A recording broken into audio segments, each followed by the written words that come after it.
What's going on, everybody, and welcome to the Backpacking Podcast, where we go for numero dos on our takes tonight. How are you doing, buddy? I'm doing fantastic, man. I'm excited for a great show, very professional show. Joined by a great guest tonight. And thank everybody who is on the live stream tonight for joining us. We're just here for a good time. We got a lot of people on here right now, man. A lot of people. Somebody just commented, now it's professional. There we go. For those of you who are on the audio only podcast, audio issues for the first like 30 seconds of the podcast tonight. It actually got stuck. Like somehow our audio system got screwed up, and it's good now. Oh yeah, we're straight now. And so we fixed it, and we're back, and it's going to be awesome. And it's going to be awesome because we have an incredible guest tonight. Oh yeah. Yeah. We have the Dan Becker of Canada. That's who we have tonight. Oh yeah. Do we? He is. There's nothing funnier than a Kentuckian trying to talk like they're Canadian. Yeah. What do you know about it? I can do this all night, man. Oh, how about instead of you doing that, let's hear an actual Canadian talk. Yes. And let's bring in our good buddy Justin Hick from Justin Outdoors. What's going on, man? Hey guys, it's going well. That was a great accent, Jeremiah. You nailed it. Thanks, bro. I'll say vestibules in Canadian accent. Oh, I don't know if I can even say it in an American accent. Well, here's my question. You've had a channel for what, like a year and a half? Has it been almost 2 years? It's almost 2 years, yeah. Coming almost up this March. And you kind of you grew a lot faster than a lot of other channels do in the backpacking space. You're what, like 26,000 subs or something like that right now? I just broke 24. So 24. It's more than I thought I'd have it this time of year. This time, well, that's for sure. Yeah. It's more than double of either one of us, which I mean, you're just killing it, dude. And your videos are great. One of the things, if you for those of you who are watching, if you're not already subbed to this guy, and if you're not, then you're missing out. Great content and probably the best facts and what's the word? The figures, just all the information. You're really good at like putting out stuff that other people don't necessarily mess with, like explaining what R value is and how it works more specifically than maybe anybody I've ever seen. Your statistics on things. What are you a teacher? What is it that you do that makes you so like geared towards the specifics on things? Yeah, I'm just a nerd. Like I think I've been I've been starting to use the term slightly nerdy for my videos, because I think that's kind of the approach I take. And I do a ton of research. I get right into it. I get in the nitty gritty. I enjoy it. Yeah. So that's what I do on the channel with the videos, is just get into the details that I find enjoyable, and then hope other people do too.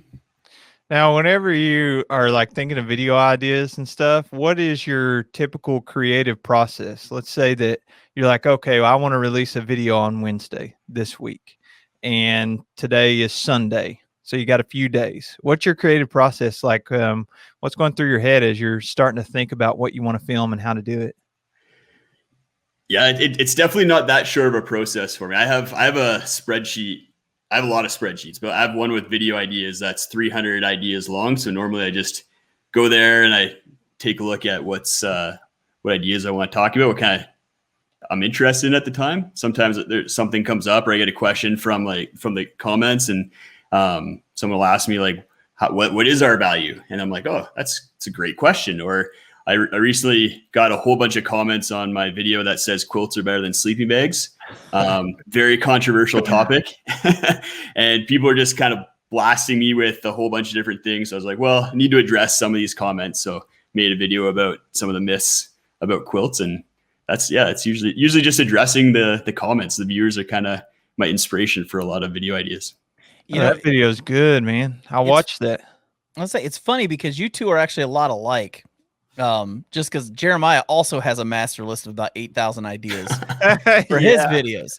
And I'm curious, this is just a curiosity of mine. I want to see what the differences are between a Canadian backpacker and an American Kentucky backpacker. I guess I can't say American because we're all American because you're North American, we're North American. Yeah. So we'll say a bluegrass backpacker and a Canadian backpacker. I want to see what the differences are between the two. So we're going to try something new tonight, and we're going to call it rapid fire.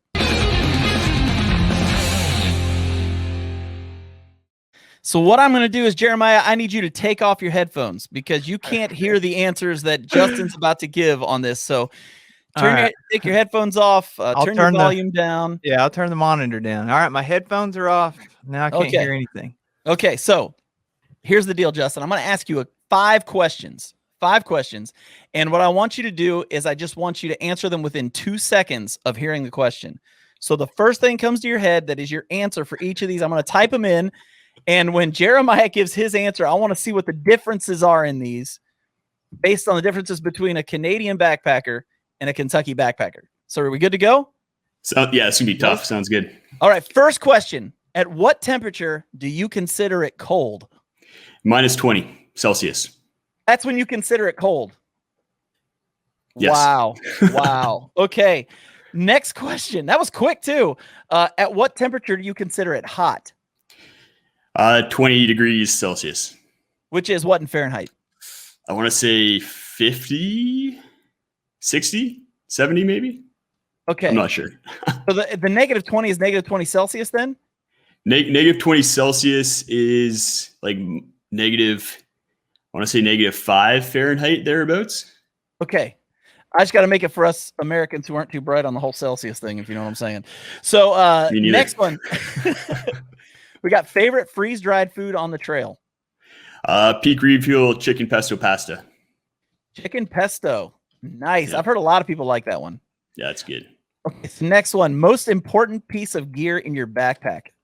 Sleeping pad. Ooh. Okay. And the last question, tent or hammock and why? Tent, because I can't pitch a hammock in the Alpine. Makes sense. Well, I could. There are ways, but they're not easy. All right. Let's get Jeremiah back on here, man. Let's see what he comes up with answers for this. Okay, Jeremiah, we're going to find out how much of a weenie Kentucky backpackers are. So are you ready to give these answers? I'm ready. Okay. At what temperature do you consider it cold? I would say probably like 40 degrees Fahrenheit. Okay. At what temperature do you consider it hot? Hot. Like during the daytime? At all, period. What would you say is just hot? Hot is probably like 85 degrees Fahrenheit. 85 degrees. Okay. What is your favorite freeze-dried food on the trail? Freeze-dried. I've been trying these good-to-go meals, but I don't know if I have a necessarily favorite. Pick one. You got to go quick. I'm going to say the homemade freeze-dried meal that one of my buddies gave me on the long trail. It was chicken tacos. Chicken tacos. Okay, yeah. That works. Okay. Most important piece of gear in your backpack. Oh, in my backpack. I would probably say my map. Map. Nice. Tent or hammock and why? Wow. Hammock as long as they're trees because it's more comfortable. Very cool. For me. Okay. So let's compare these answers and let's see the difference between Canada and the US. So at what temperature do you consider it cold, Jeremiah? You said 40 degrees? Yes. Justin said -5 degrees. Oh my gosh. Oh, I gotta show you this, Jeremiah. It's below 30 degrees Celsius at night throughout the entire year here. Oh my gosh. I don't know what that means. Sorry, I mean 30 degrees Fahrenheit, below freezing every night. Yeah. Yeah. So apparently terrible. 2 seconds in Kentucky is a long time. All right. At what temperature do you consider it hot? Jeremiah, you said 85. Mm-hmm. Justin said 50. Wow. No, bro. Big differences there. Favorite freeze-dried food on the trail. Justin likes the Peak chicken pesto pasta from Peak Refuel. And Jeremiah likes chicken tacos. So chicken is a favorite here. So we got that going on. Most important piece of gear, Justin said the sleeping pad, which is a great answer because sleep is very important. And Jeremiah said a map. And if you've ever hiked with Jeremiah, that makes sense because Jeremiah can get turned around on a trail pretty easy. And then tent or hammock and why. Justin said a tent because most of the places he goes, you can't hang a hammock. And which makes me think that if he could, he would. Yeah. Where are you going that is a barrier between you and hammocks? So some of the higher alpine spots, the trees are really spindly and tiny, hard to pitch a hammock there or hang a hammock. I see you don't pitch a hammock. Yeah. I want to try hammock camping. Maddie Outdoors really wants to get me in a hammock this summer. Oh, Maddie's great, man. Maddie's the guy I need to go backpacking with. Maddie made his own hot stove. Yeah, he did. It was awesome. Yeah, you need one of those. If you're going to backpack in Canada, you got to have something like that. Like below freezing? You mean like what part of Canada do you live in, by the way?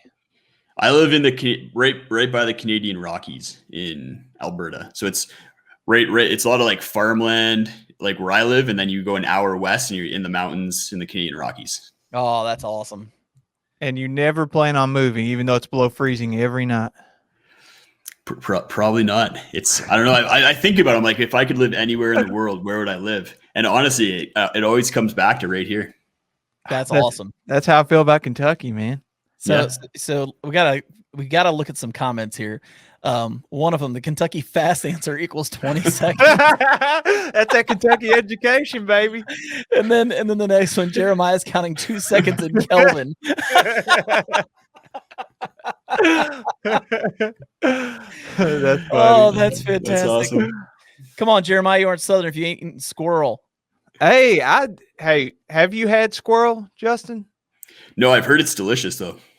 Yes, I've talked about it before. I know it probably offends some people, but squirrel hunting, very fun, and you can make all kinds of different dishes from the squirrel. Not a whole lot of meat though, so make sure you're killing plenty of them, and then you reuse the grease for gravy the next morning. Interesting. You'll have to make me a freeze-dried meal, squirrel meal. Oh my God! Does that much grease freeze dry well? I don't know. That sounds disgusting. That just sounds awful. That sounds like it's going to come back and look like slime. But we did find out, though, that for the record, 20 degrees Celsius is 68 degrees, not 50. So that's not as bad. That's almost 70 degrees Fahrenheit. So, Justin, you're not as you're closer on the heat than what we thought. So that's good. That's almost 20 degrees difference. So let me ask you something, man. What got you into doing YouTube?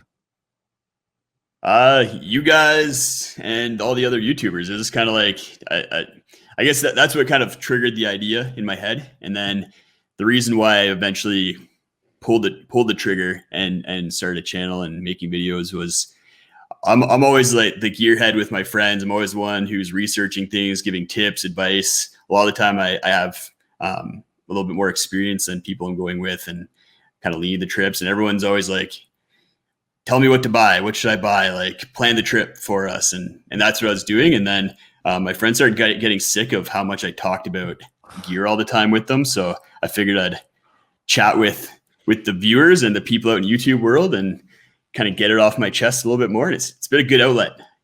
Great outlet awesome for talking about gear. And I think I also love being comfortable in the backcountry. And I think like the more people that can be comfortable, the better they'll have, better experiences they'll have, and the more they'll be able to get out there on trips, especially as I'm getting older, not getting any younger over here.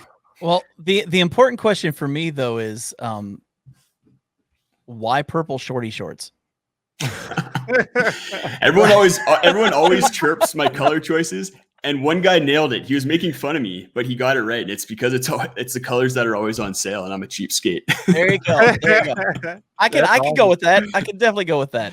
So, my channel is basically it's centered around helping you raise your quality of life on trail, and it's really geared toward getting you into to backpacking, like getting over those first initial hurdles, what gear to buy, and like learning from other people's mistakes.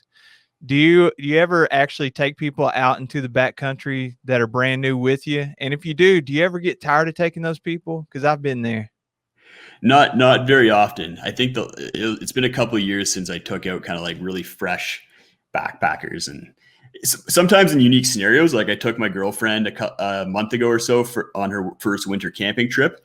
So sometimes things like that are like people at their first like long trip of like 4 or 5 days, but usually they have some sort of backpacking experience when I go with them. Yeah, I can see it being tough taking newbies out all the time. I'm going this weekend, and whenever my buddy gets off work, he's just going to meet me at my house. We're going to head out Friday through Sunday, and it's very refreshing. Like I haven't taken somebody new in a little while, and I used to do it a lot, and you kind of loan your gear and stuff, and you teach them a lot of things, but it takes a lot of time because like you have to set up their shelter and your shelter, and it's just like double the work that you normally would do. So you're losing a lot of daylight. But I went taking this weekend, and the refreshing part was he was asking me all these questions. He's like texting me, I remember he came over to the house, right? And we're about to have life group. And I was setting up a hammock in the front yard for a trip or something like that. And he was just kind of hanging out, standing around before we got started. And I was testing out some different stuff to see how it worked. And he was like, "Oh, I can't sleep all night in a hammock." And I was like, "Well, how you laying in it?" And he showed me, and I was like, "Bro, you're like a banana. And if you lay like that, it hurts your back." I was like, "Lay like this, you're kind of at an angle and you can get a flatter lay." So we're going to go this weekend. He's asking me all these questions, but I think the low is, this may not be very cold for you, but for him, 28 degrees Fahrenheit is probably pretty cold. And he texted me earlier, and he's like, "So I'm wanting to try laying in the hammock since you showed me how to do it." And I was like, "Well, I didn't show you much, but that sounds like fun. Do you have an underquilt?" And he's like, No underquilt. So I guess I loan him the bridge hammock. John and I. Oh yeah, the war bonnet. We've been working with War Bonnet, and they sent us a bridge hammock, and you can just throw a pad in there. So there's more than one way to skin a cat. Or a squirrel. Or a squirrel. There you go. You can skin a squirrel. You cut around its midsection. Two people, they just peel it's like taking off a shirt. And just like that, everybody is throwing up in the live chat. It's very similar to a grouse, actually. So I do need to say something. Everybody's been asking what I'm drinking. This is called Ale 8. It's a Kentucky soda. It's diet. I'm on the keto diet. Can't drink alcohol, guys, or I won't lose weight. And I've been very fat for a long time. Actually, I was showing Jeremiah, the shirt is like stupid baggy on me now. So like I've lost almost 50 pounds. But I got like another like 80 or something to go. So I got to look as good as Justin. Justin's kind of like the supermodel of the YouTube backpacking guys. Like all the ladies are like wooing. Yeah, it's the purple shorts and the multicolored shirts. And I mean, everybody, all the ladies are just wooing over Justin watching him online. So somebody said earlier that Justin was like the. Did you see that in the comments? What did they say? It looks like the hate baby of Dan Becker and Kyle Hates Hiking. That is hilarious. Oh, speaking of that, I got to bring back up the news. The little ticker. Yeah, this is probably the easiest one we've ever written before. But Kyle O'Grady of Kyle Hate Hiking now uses a camp chair. Hey, let me ask you this, Justin. This is something I really like to ask guests because it gives us some context into your world. Mm-hmm. So take us through your first backpacking experience and really what got you hooked into the whole outdoor backpacking realm. Yeah, I have kind of a bit of a unique journey because I grew up on the East Coast in Ontario, and a lot of the trips that happen out there, it's more canoe-based travel. So that's what I start for backcountry camping and travel. That's what I kind of started with, were canoe trips. And I can't even remember my first one. Like my family's been into camping and canoeing and hiking forever. So I probably would have been on like before I was a teenager getting out on overnight trips. And then it wasn't actually till I came out west here that I really started getting into backpacking. And I'd already had that experience from canoe camping and all that. So it wasn't like a really tough transition other than putting everything in a backpack versus a canoe. I think the big difficulty was just cutting my weight down, because in a canoe you can have 60 pounds of gear, no problem. Mm-hmm. Then you come out here, you try and stuff 60 pounds into a backpack and carry that up a mountain, and it's a different story. Did you ever do the whole thing where you had to carry the canoe, like what's it called? Portage, something like that? Portaging. Yeah. That's the French kind of way to say it, I guess. Yeah. You did that? Yeah. I went, my biggest trip was a 30-day trip in Northern Ontario. And I think the longest portage was a 5-kilometer portage through the bush. So what you just canoe across rivers and lakes, and then you get to land and you already have the like a detail of where you're going and like the map and where you're supposed to stop and carry the canoe? Exactly. Yep. For the most part, where I was going, some people, like, you get some guys like Jim Baird. He has a YouTube channel. He just he picks a river and he says, I'm going to go down that river, and he camps wherever he can and has to cut his own trail through forests for his portages. And it can get pretty hardcore. Well, he's hardcore, but his girlfriend or wife, I'm not sure which it is, but who goes with him, she's just as hardcore as he is. Like, there's some of those episodes where I watch them and I'm like, man, she's tougher than he is. And he's like him and his brother were on Alone together, weren't they? They were. Yeah. Yeah. Yeah. Oh my gosh. Yeah. She's a tough lady. I watch her and I think, man, I am a bad man. Like, I'm just not good at being a man. She's better at it than I am. I'm just curious. Like, you grew up in the East Coast. When you moved to the West Coast, what was your reaction when you first saw those Rockies? I'm home. I actually came out here for ski trips before I moved out here. And then when I was doing grad school, I came out here for a winter and was a ski bum for the winter. And then that kind of got me introduced, and that kind of locked it in as far as moving out here once I started working and got a job and all that. But so you do the backcountry skiing too? Yeah. Man, I tried skiing. Couldn't really get off the bunny slopes. It was my first time. I remember it was embarrassing. What? You just got to make the pizza. Bro, so here's my initial thoughts. They were having this like college special. So I had this group of friends that we all met in college and hanged out all the time. And then we went up to, I think it's like Paoli Peaks or Pacific North or something like that. That's up in Indiana.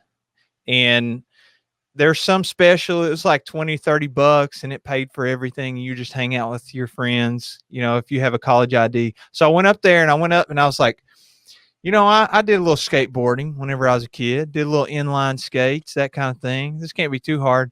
So I was like, give me one of those snowboards. Those look super cool. And then I got it out there and I strapped in, literally could not stand up. I tried probably for 15 minutes, tried standing up. Somebody had helped me, but then whenever I fell down, I couldn't stand back up. Still don't have the hang of it. And I switched to the skis, stuck to the bunny slope. And then one of my friends was like, hey man, let's go down this one little section. And it wasn't too far. You just go down. Didn't look too sketch, but it was like, I don't know. They have these rating systems like double black diamond or something like that. Yeah. So I was like, I don't know, man. He's like, oh, you're a big sissy. And so he challenged my manhood. I was like, what? No, bro, I'll go down. Let's go. And then we all got down there and everybody was like, oh, who's going first? I don't really know about this. And I was like, I'll go first. So I went down. I don't know. It's probably 40 miles an hour. And I was like, man, if I fall right now, I'm definitely like breaking a leg or breaking an arm or something. I just got to hold it out, cruised right out, man. Got down to the lift. What are they called? The lifts that take you back up to the top. Just chairlift. Yeah, the chairlift took me back up top. Your legs are dangling like 30 feet off the ground. Yep. Fall out of that, you'll die. So needless to say, after that, I retired the skis. I haven't been since, but I saw Josh Ebersole. We got this group text. He's texting about how skiing is, especially backcountry skiing, is quite a bit harder than it looks, man. Yeah, you get into the powder and it can be tough. Yeah, but it's fun. It sounds like you're a pro. You could come out here, hit the Rockies with me, and go for a ski. Only if there's a video camera. That's only if there's a video camera. I'll have GoPros everywhere. If he does that, I want to see every single bit of that. Justin, somebody want to let you know they live in Montana and your reviews are the best for them. You backpack in the same conditions they do. Thank you for all your reviews. You definitely got me thinking about mountain gear. So, nice. So there you go, man. Okay, so go ahead, so how long have you been backpacking now? Like how many years would you say you've been actually backpacking? It's like 7 or 8 years now. 7 or 8 years. Jeremiah, how long have you been backpacking? My first trip was June of 2018, I believe. And I was 2015. Now, I grew up like you, man, like the canoeing, the camping and all that. So I was super familiar. We go ginsenging, or you just like go out in the woods and hunt. Now, stop for a second. You just said a phrase nobody understands. I live in Kentucky and I barely understand only because you had to explain to me. Let everyone know what ginsenging is. What do you think it is, Justin? You get some tea and See? He's on the right. Nobody knows what this is, Jeremiah. You have to explain this. Ginseng hunting. It's like mushroom hunting. You're looking for a specific plant that you know what it looks like. I'm terrible at it. When I say that we would go, I meant that I would go with my dad or go with my uncle. So you basically got somebody leading you around, and there's a plant called ginseng, and your job is to look for the pattern that those leaves make. And if it's in, like, depending on what part of the season, it's going to have berries, and it's got a certain look to it. So once you find it, it can be multiple prongs, like 1 prong, 2 prong, 3 prongs, so on. And basically these birds come and eat the berries, and then they're flying around, they poop, and then it grows ginseng, and it's seasonal. So it'll grow back out. Well, you never told me this part before. So these are poop plants. Poop berries. So don't. No, wait. What time is it? It is 9 o'clock. Jeremy LaCroix said, when would poop first come up in this? And he said, what's the over under on 9:05? And it's way back in the comments, or I'd bring it up. Jeremiah, I would say it's the under, because you just talked about poop for the first time. And so it did come up, and I'm sorry, Justin, but this is what happens. It's probably my first favorite topic. Really? Yeah. Really? It always comes up. I poop, and like what helps you poop, what changes your poop. There's a lot. Like I feel like backpacking, poop's an important thing to pay attention to. Yeah. Do you want to go out into the woods and look for poop plants now? I don't even. I still don't really know what it is. Wait, hold on. They're poop plants. That's what they are. No, you collect the roots, and then you sell the root. So like we got these things. I don't know if they have them in Canada. They're called flea markets. Do y'all have flea markets up there? Okay. I thought that was a Canadian term, honestly. Oh, I don't know. I think they have them everywhere, like in some third world countries or things like that. Maybe not third world countries, but they're called bazaars. Canada, third world country. Oh, no. So you go and you find the ginseng, and you see the leaves, and then you dig up the root, and then you take the roots, take them home, let them dry out, and then you take them to like the flea market or in a herb store or whatever, whoever will buy them, and you sell them. And during good times, you can make like $800 a pound. So now you have to be careful though. So like when I'm backpacking, depending on where you're at, you have to get a permit for it. So even though you may spot it and you want to dig it up, like you'll just take your knife and dig up the root, then completely illegal. And if you get caught doing that, it's like major fine. So, but it is fun to do if you're in an area and you're like just strutting along backpacking, you're a little bored, you can start looking for those leaves and try to spot the ginseng and get better at it. It's really fun. Ginseng. Sorry for those people in the comments who are correcting you're linguistic racist is what you are. I get hit. I feel your pain, Jeremiah. I get hit with that all the time. People are telling me I should take elocution lessons and learn how to pronounce things properly. It's brutal. I've hunted for sang. Yes. See? it sang. There was a TV show on the History Channel about it. They were hunting mushrooms, like morel hunting. I know Jason Wish does that. It's not that weird. Yeah. I know he's singing. Yeah, Tom. So anyways, so I got a question for you know, there's a lot of really cool Canadian YouTubers right now that are a lot of fun. There's Jesse from Backcountry Forward. You got Maddie from Maddie Outdoors, and you guys are all up in a similar area, aren't you? Yeah, we live like 3 hours. Maddie, Jesse, and I all live within 3 hours of each other. We live in the same province within Canada. Yeah. Do you guys have any plans of getting together and doing some backpacking, or are we going to see you guys doing something together at some point? Or I've done 2 trips with Maddie so far, and none with Jesse. I haven't met Jesse in real life outside of just chatting with him.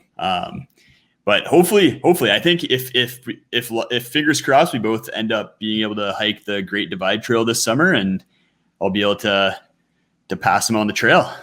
Oh, is that what you're planning on doing? You going to do the Great Divide Trail?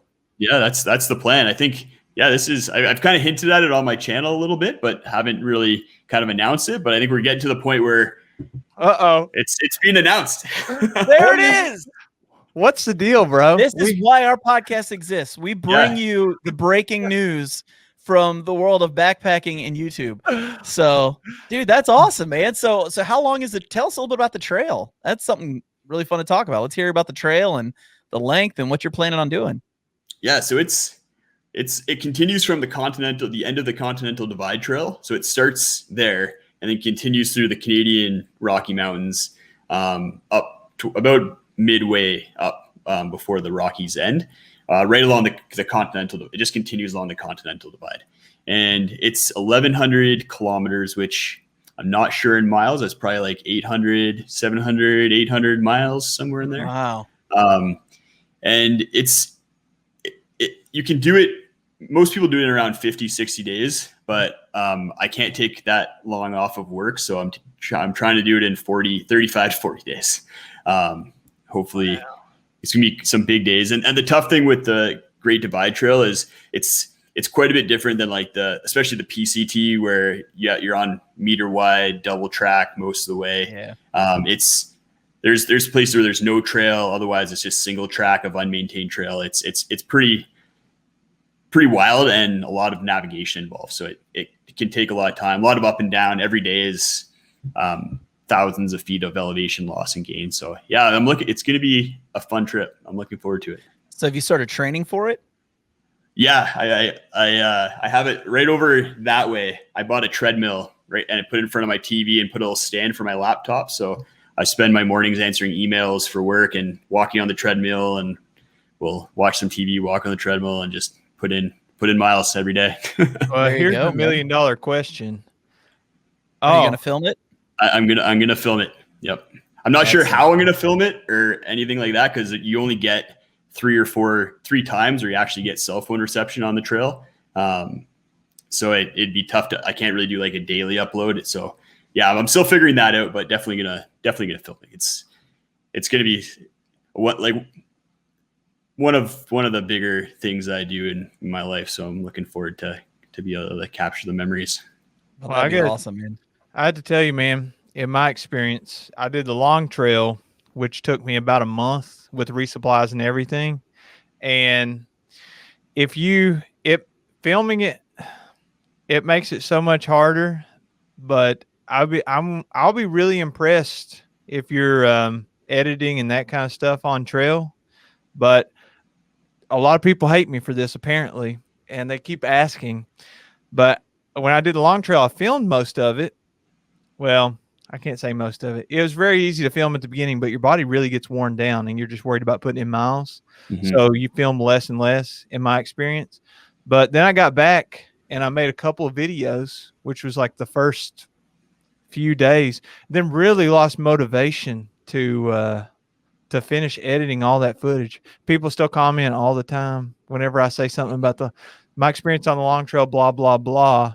And then they're like, well, when's those videos coming? So if you can upload on trail, that would be very impressive. That's actually not what it is. He yellow blazed most of the trail. He just didn't want people to know And so he yellow blazed it, hitched most of the trail and didn't want people to see that video. So he didn't get footage. But we all know what fake happened. news. That's we all know that That's happened. news. Yeah, that would be pretty awesome. Are you going to take your Canon M50? Probably not. No, I've been really on my trips. I've been using my GoPro a lot, and I just mount it to the top of my trekking pole, and it makes it really easy just to like quickly get shots and just shove it in the ground, do the classic walk by, or just hold it up as a tripod in front of you.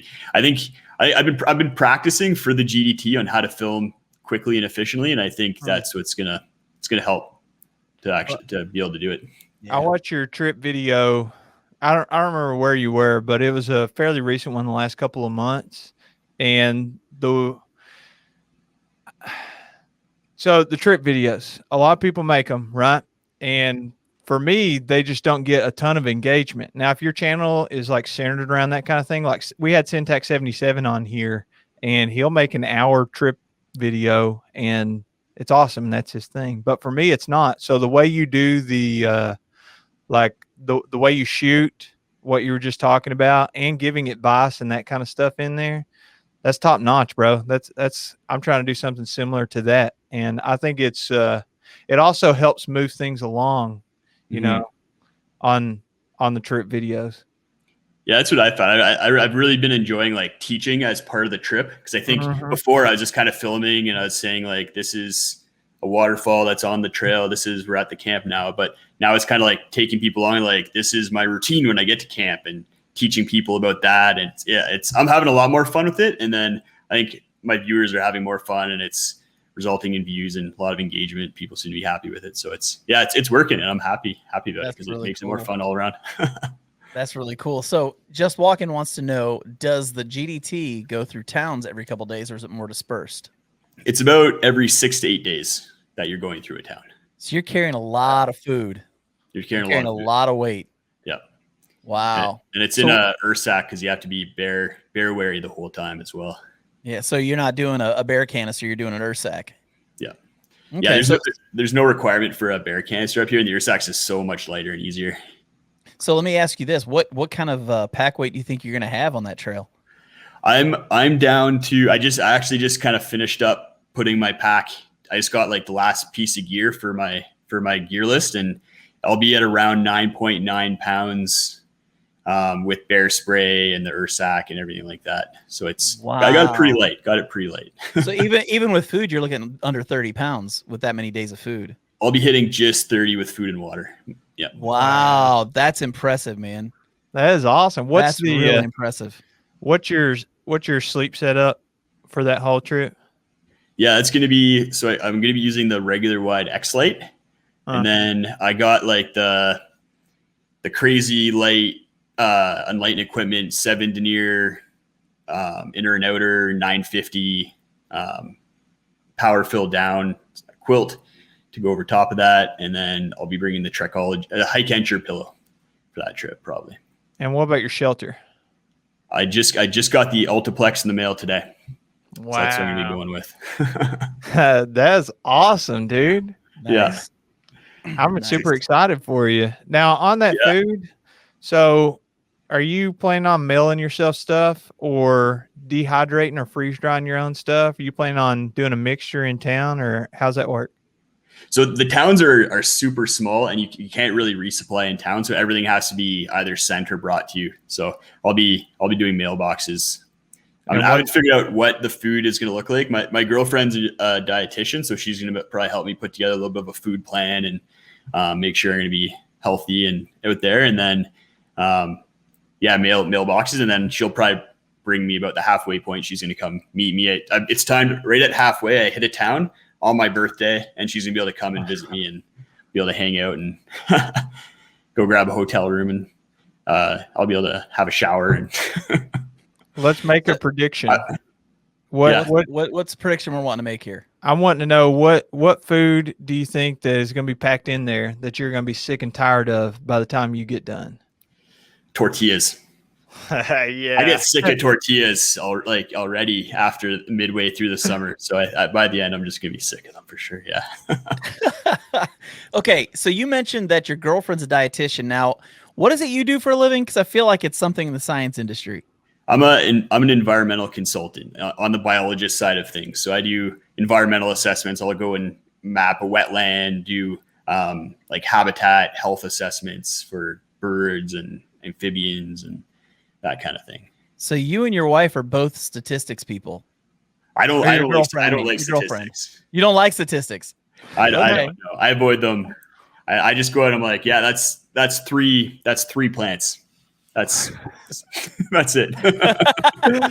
And what does she think about this big trip? Because that was the hardest part for my month being away, was like not being able to see my family and wife.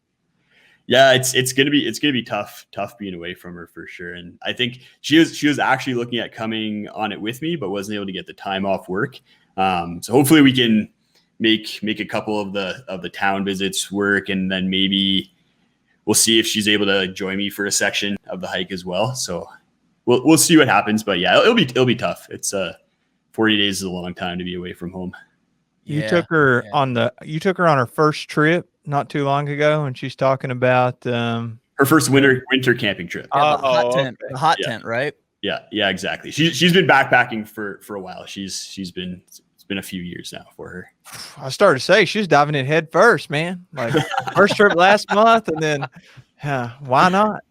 Yeah, she's tough. She could do it easily. Yeah, that's awesome. Well, somebody is asking a question about one of your pieces of gear.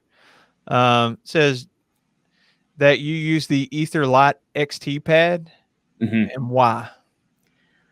For me, it's just the comfiest. I find like it has kind of little dimple baffles as opposed to horizontal baffles, and like the tensor has little dimples, but it's still like a hybrid horizontal baffle dimple system, whereas the Ether Light XT is just pure dimples, and I find I get no pressure points with it at all. With the tensor and then the X-Lite, I'll sometimes get pressure points and my arm will fall asleep if I'm sleeping a certain way. So it's just by far the most comfortable pad for me.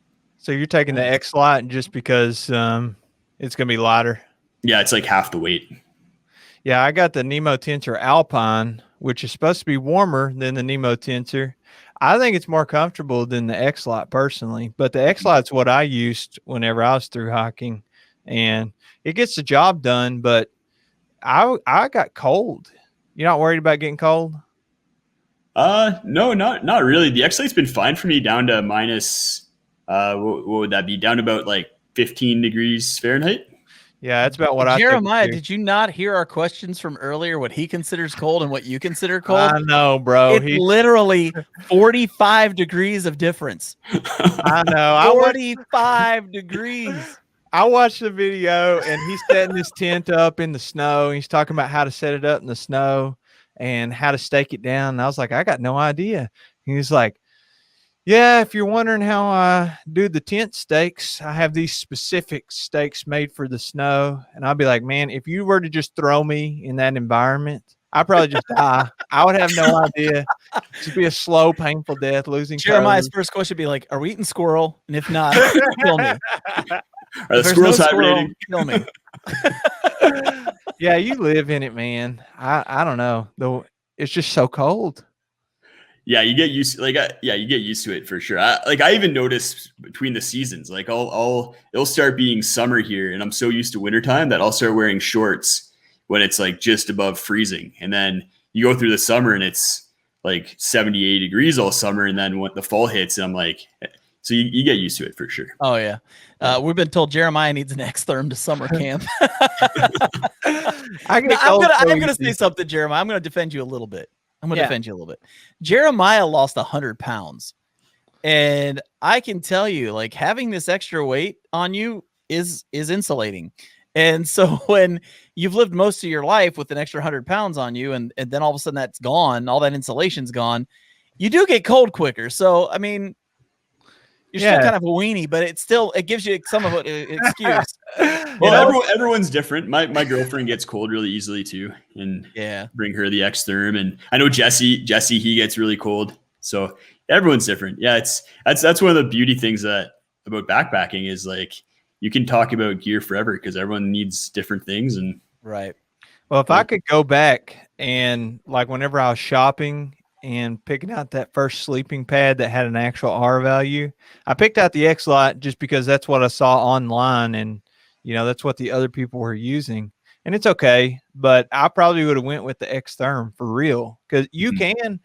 I don't think that it's going to make you sweat any more than you're going to sweat in general. It's really hot and muggy down here in the summertime. So like, there's been times where I've taken a sleeping pad without an R value.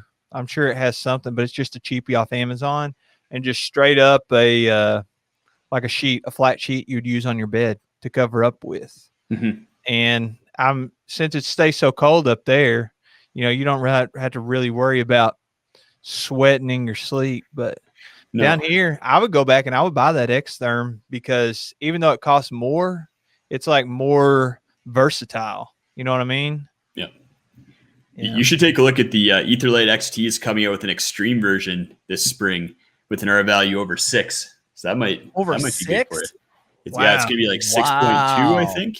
That sounds really heavy. Take that in the summer. It's gonna be about 800 grams. So I think that's high 20 ounces. I would take that. Just under 2 pounds. That's about the weight of an underquilt, like a cold weather underquilt. So I mean, that's not terribly heavy, really. I would carry a 2-pound sleeping pad if it were really comfortable, and I wasn't, because I'm a side sleeper, and my arm, like you said earlier, will like fall asleep, or even if it doesn't, you just wake up and you're not comfortable. Yeah, you're kind of stiff. So Justin, we're being told that you should tell us about eating jackalope. You eat mythical creatures? Like, tons of protein. I didn't know this. Like, I don't even know. A man of wonder and mystery. What's a jackalope? Okay, you've never heard of a jackalope? No. It's a jackrabbit with antlers. Oh, okay. Like an antelope and a jackrabbit. Oh, it's a made up thing. It's made up. It's not real. It's just when I saw somebody say that, I was like, I gotta throw that up there. There's just no way around it.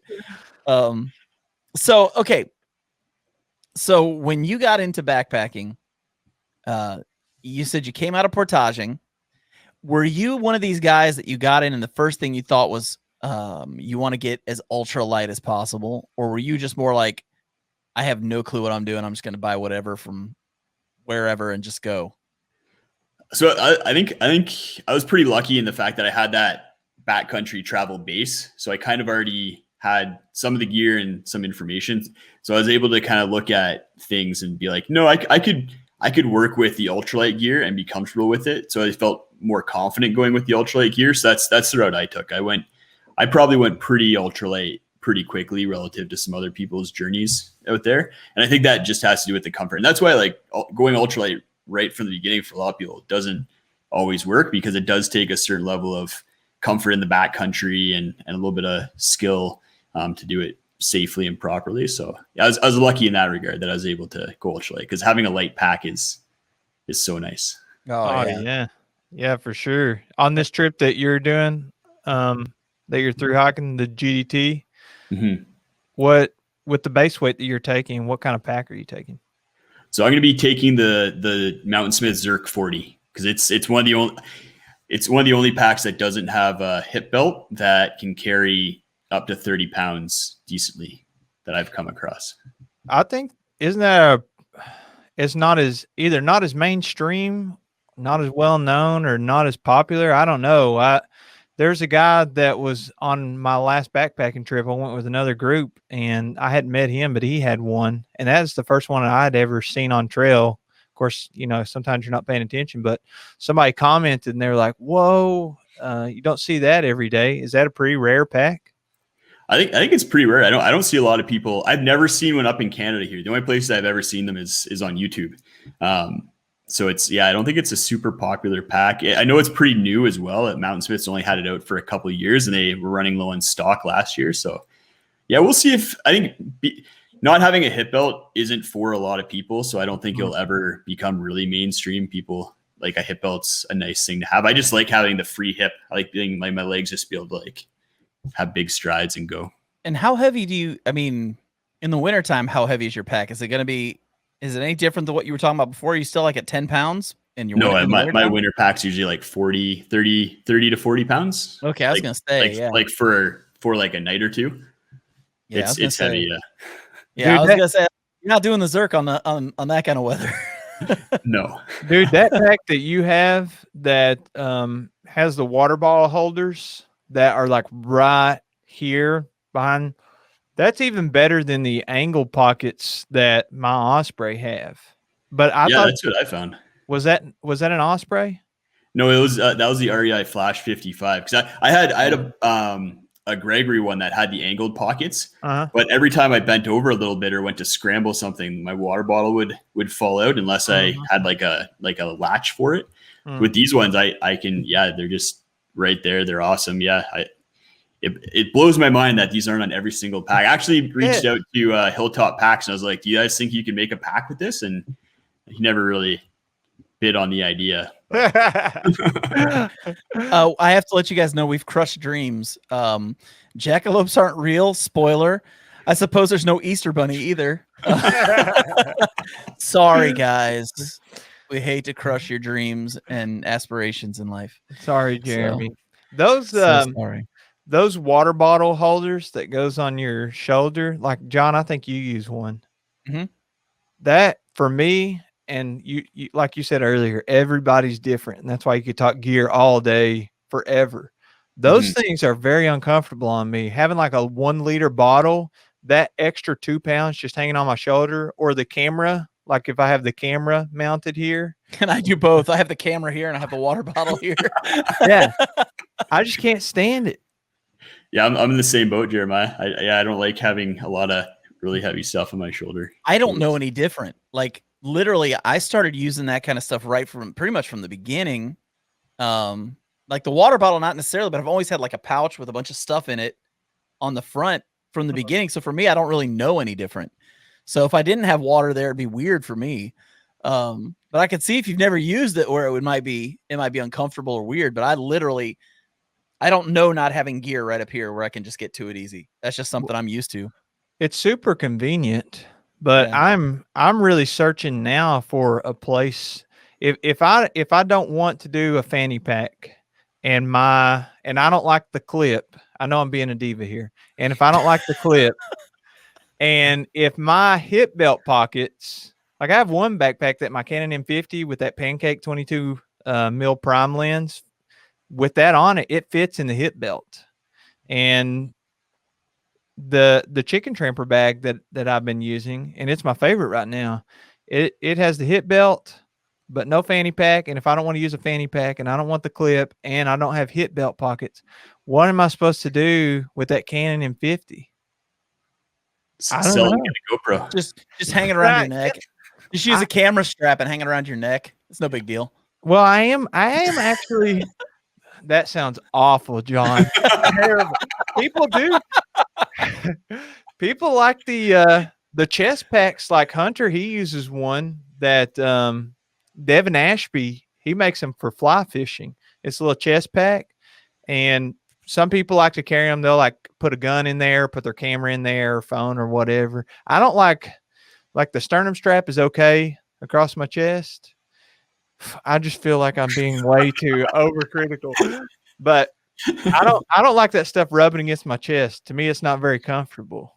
But the GoPro, I'm wanting a GoPro, and I want it because I want to just do no tripod. Just pull out this just the newest GoPro, the newest one. Just keep it right here in my little cell phone thing on my shoulder strap. Just pull that out whenever I want to shoot something, dude. There I am. I'm rolling. Yep. I used the GoPro when I did the Sheltoe Trace. And that was like, 323 miles. And I used the GoPro for every mile except for a few. I used my camera or my phone for a few. But it was a GoPro Hero 5 Black. Yeah. No image stabilization. And it made this awful clicking noise every time you moved.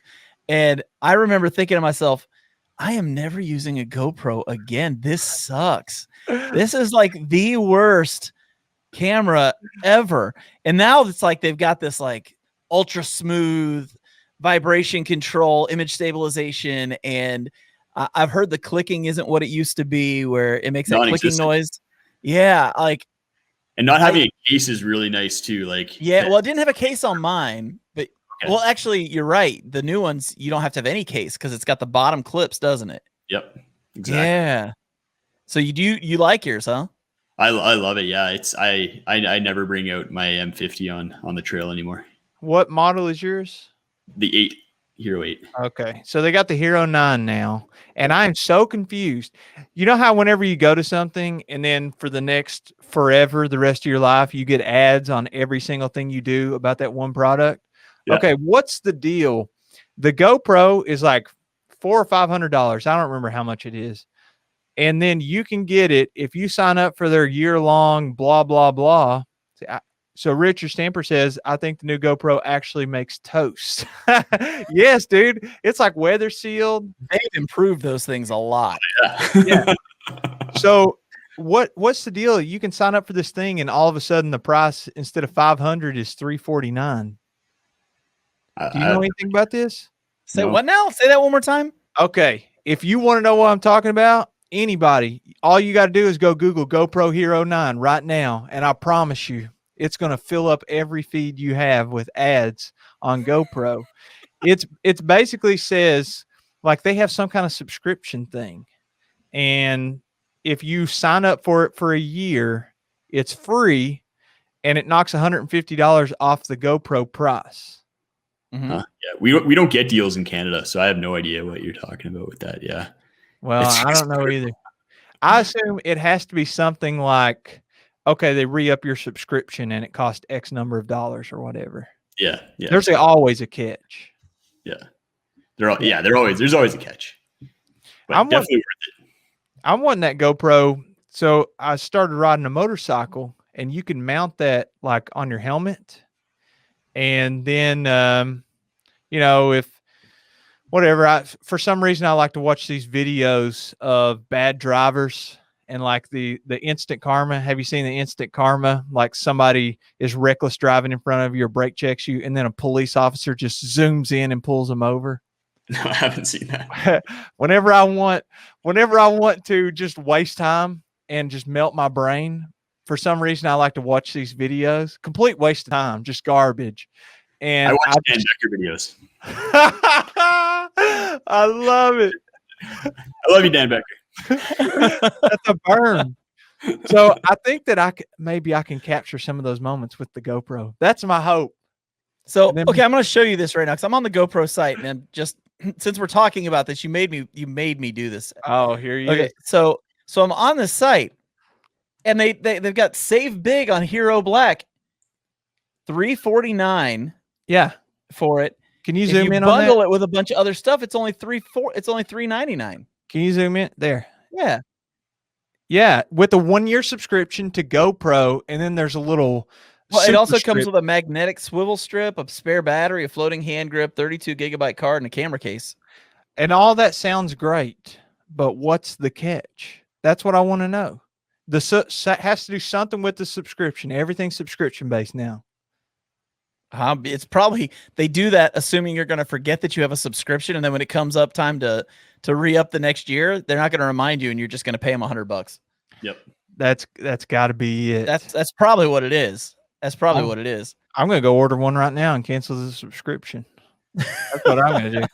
I'm not even going to sign up for the subscription. Sorry, Justin. I'm taking all your time talking about this GoPro nonsense. Yeah, let's get back to important stuff like cooking squirrels. Okay, let me ask you this, Justin. Since we're talking about cooking squirrels and jackalopes and all this kind of stuff, what are some really interesting meats that you guys eat in Canada that maybe we don't eat down here? I'm not sure. I don't really know like what goes out. I'll just start throwing stuff out there. Like we eat bison, elk, like pheasant a lot.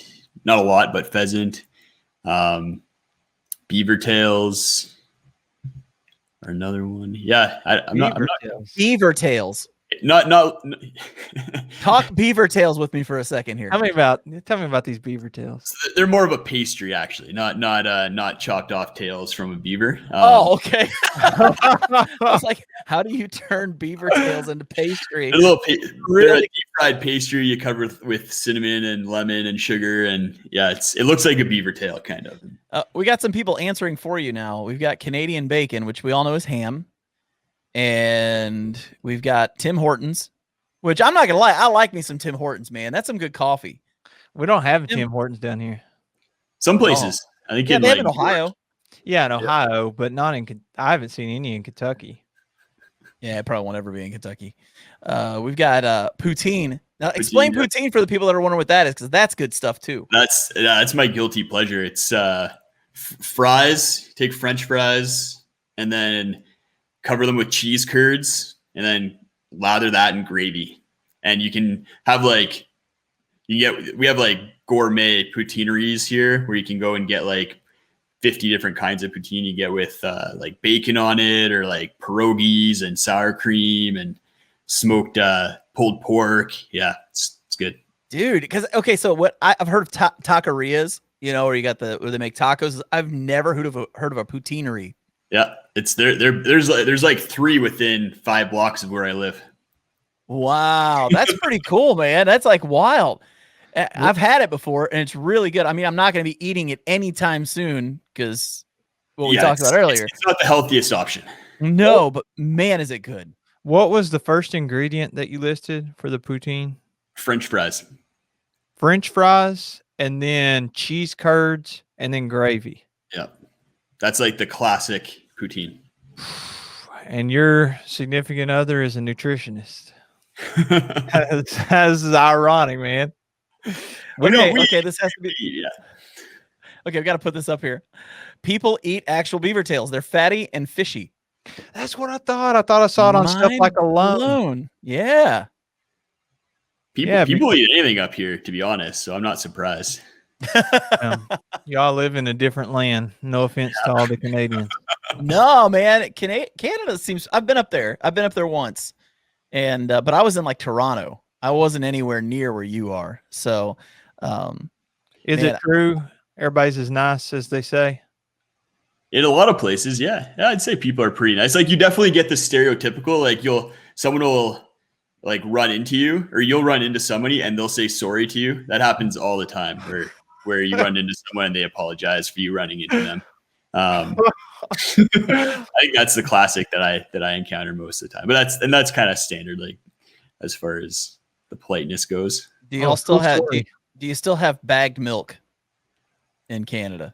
We do. Not so much where I am though. Like I'm in Alberta, and we kind of think of ourselves as like the Texas of Canada. That's Alberta's claim to fame. Like it's a little bit more conservative, a little bit more redneck, has rodeos and oil and gas and all that. Still like more liberal than like New York probably. But here there's no bagged milk. Yeah, it's strange. I remember there was. That was the weirdest thing I ever experienced when I was in Toronto. Was they give you a bag of milk and then you pour that into a pitcher and then you keep the pitcher in your fridge, and that's how they were drinking milk. We had special like milk bag holders that you'd put the bag into the milk bag holder and then you'd pour it from that, and you have to buy like a special milk bag slicer, and yeah, it's a whole operation just to get milk. It just sounds like a way for the milk industry to make more money. That's what it sounds like to me. Just give them a carton, folks. Just a carton is all you need. You don't have to go out and buy milk bag holders and milk bag cutters. They're just trying to steal your money, Justin. That's all that is. Hey, maybe they're environmentally friendly. Maybe the way that they do it is more sustainable than me trying to recycle these milk jugs. It's 5 times the plastic. Because you have the bag, you have a pitcher, you have a cutter, come on, man. Financial scheme, dude. Don't fall for it. I'm glad you're not over there anymore. I'm in Alberta, the land of the free. That's right. Well, hey, man, I just realized this. We are an hour and 8 minutes in, and Jeremiah does have to teach high school kids tomorrow. Yeah, we're off work today because of flooding. So I actually had to get up tomorrow. Yeah. Oh, and look at this. Here we go. Gimmick for sure. Milk baggers. Yes. All day. The milk supply is run by the Canadian government. Guys, we have uncovered a conspiracy tonight here on the live stream. It's for real, people. It's for real. We have totally outed the Canadian government when it comes to milk. It's that milk monopoly, the milk mafia. That's right. And you guys must be like Texas because you refuse the bags. So you are the Texas of Canada. I hope that somebody is walking along the trail right now, listening to this and just laughing. I hope so laughing too. aloud too. And then somebody's passing them like, what is that person laughing at? It's just milk. We're just laughing about milk. Sorry, the Canadian government has taken over the milk producing of Canada. It's terrible. Want to throw something up on the screen real quick. Canoe Hound Adventures said, great show, fellas. See you guys in a couple weeks. We're actually going to be on his live stream in a couple weeks.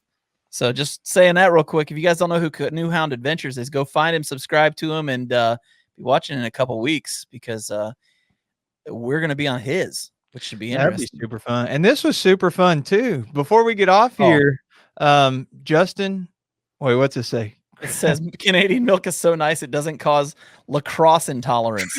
Lacrosse.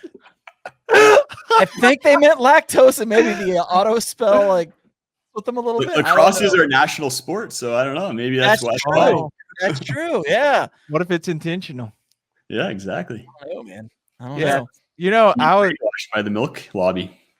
Lacrosse is fairly popular here in the U.S., but not super popular where I live. Autocorrect, okay. It is autocorrect. I was just watching my first game ever the night before last at a hotel. I was like, I could get into this. These guys really hit each other. I play football. Yeah, American rules football, not that soccer stuff. No offense, soccer people. It's football. Oh, football. See. Football. Oh, here's a good question. I thought curling was the national sport. So I thought lacrosse was the national sport. Hockey was hockey's a big one. And curling was the pastime. Yeah. Okay. I know in America or here in the US, it's baseball is America's pastime, but football is America's passion. That's one of the big things you hear a lot from people down here. So, well, anyways, man, we keep cutting you off. We need to let you tell everybody, like, how do they find you? How do they keep up with you? Like, share all your social media, all that stuff. Tell us how people can find you.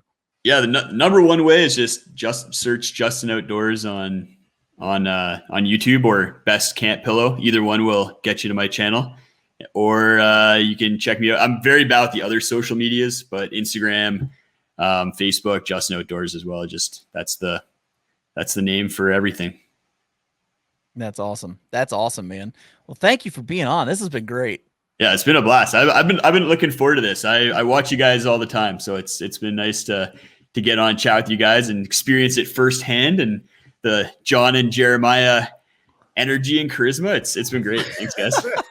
Well, I'm hoping. I know last year there was a bunch of us that were going to go down to Utah, and we were going to go backpacking together. And obviously that got blown up by Corona. And we were talking earlier. We want to still do that, but we got to get Canada to let you leave the country. Yep. I might be able to fly there. I think I can get to the U.S. if I fly. I just can't drive there. I can't cross the border that way. That makes sense. We'll have to go somewhere that you don't have to mandatory quarantine for 2 weeks to backpack. I think that'd be everywhere. Yeah. Yeah. Nobody wants to take a month for a 4-day backpacking trip. Yeah. Exactly. So, well, thanks a lot, man. Thanks for being on tonight. It has been awesome. And we're going to have you back on if that's cool. Like, if you're down with doing it again, we'd love to have you back. Anytime. This has been great. Awesome, man. Well, we'll check you later, bro. All right. Talk to you guys later. See ya. Always fun. I hope he's hanging out in the green room for a little bit because I don't want him to leave yet. I don't want to talk to him after we're done here. But yeah, and we got an official announcement. There's something about the show where you get some secret info in there. Secret info, and we ruin children's lives apparently because there was a child that was watching that's 5 years old and found out the thing about the Easter Bunny. I'm not going to say it again because I don't want to compound the issue. That was Jeremy's fault.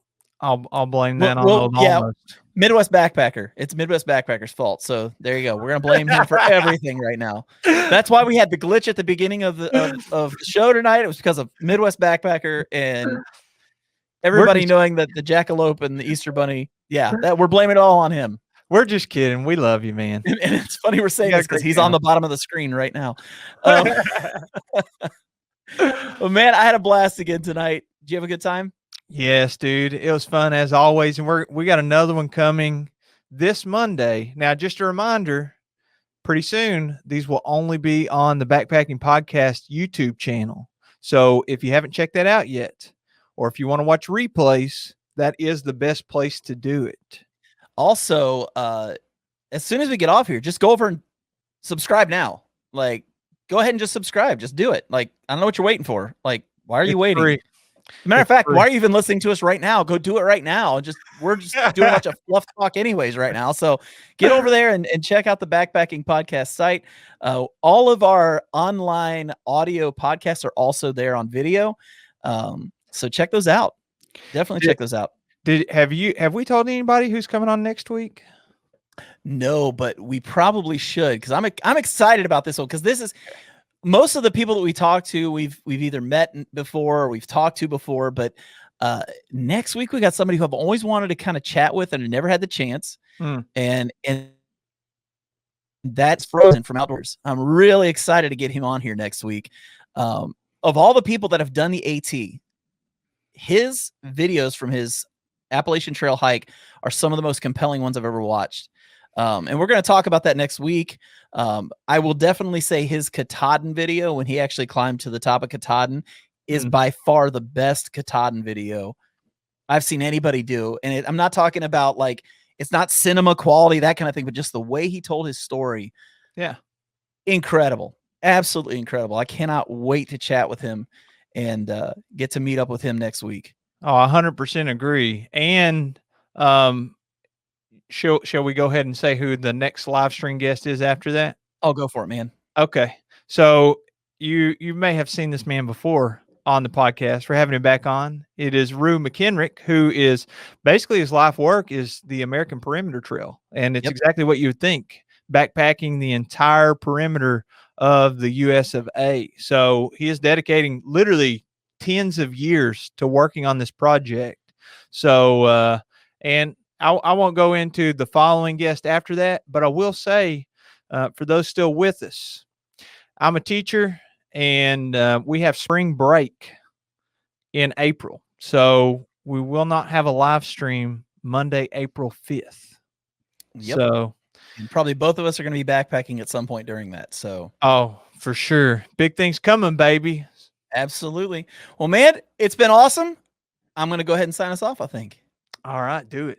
So thanks so much, everybody, for tuning in, and we will catch you on the next one. Adios, folks.